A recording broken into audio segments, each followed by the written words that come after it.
Hello everybody, I'm going to do a short video on hydraulics. The basic principle of hydraulics is that liquids do not like to be compressed. They cannot be compressed. You can compress a gas, as you can get compressed air. Solids aren't being compressed either, but you can push them down, but liquids really don't like it.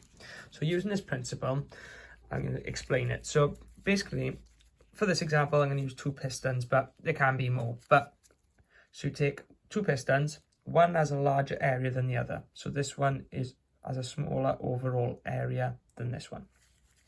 To the smaller piston, you apply a small force over a large distance. So for this example here, I applied 4.4 newtons to 75 mils of distance travelled. This equates on the other side due to the hydraulic properties of the liquid. I've used water in this example, but a lot of oils are used as well, oils and water. That equates on the other side to a small distance travelled, but a larger force. So for example, in this example I've got drawn here, I applied 4.4 newtons to the top of the small piston, that's what we'll call it, and it's called I can't remember the exact name for it, but I think it's the terminal piston, and this piston is called the slave piston that receives. Applied 4.4 newtons to it, and it travelled 75 mils. On the other side, it only travelled 30 mil up, the plunger did, because I was using syringes in place of a piston, but they act like a piston. But 13.2 newtons was applied at the tip of the piston. So the key to this is here. So you've got force equals pressure times area. So if I applied a 1 pound weight to this and it has an area of 0.002 meters cubed,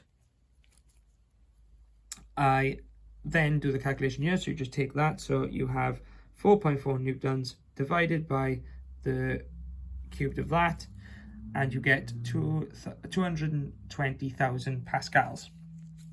So then, so that's calculated this side, the left-hand side.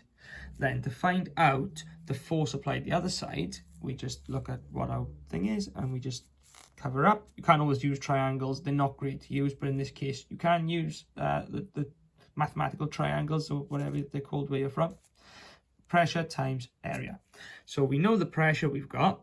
So we got 220,000 pascals, and we times it by the area of this, which has an area 3 times the size of the slave pistons, 3 times the area of the other one.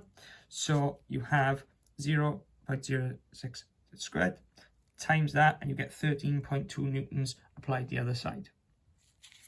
There's also another way that can be done, and a way to show is basically if you apply one big piston to many pistons, the distance is divided. So for example here, if I push this down 40 mils, each of these 4 pistons here would move 10 mil each.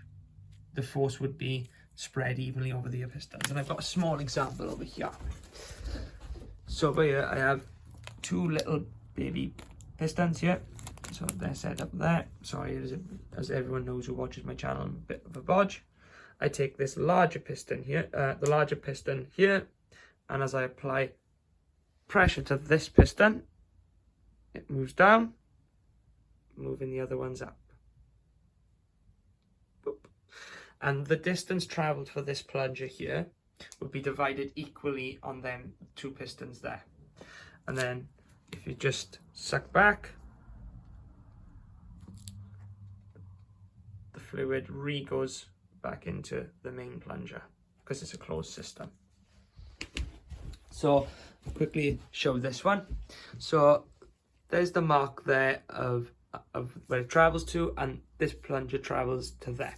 So I did measure it earlier, but I shall double measure in front of you for ease of proof.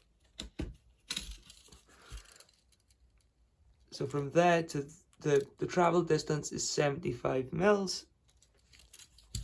So I compress this now, and I play. The other one is now moving. So now the slave plunger has travelled 30 mil, if you can see. So the distance that plunger has travelled is 75 mil, and this has travelled only 30 mil, but the force exerted will be higher here, and that is literally how hydraulics work.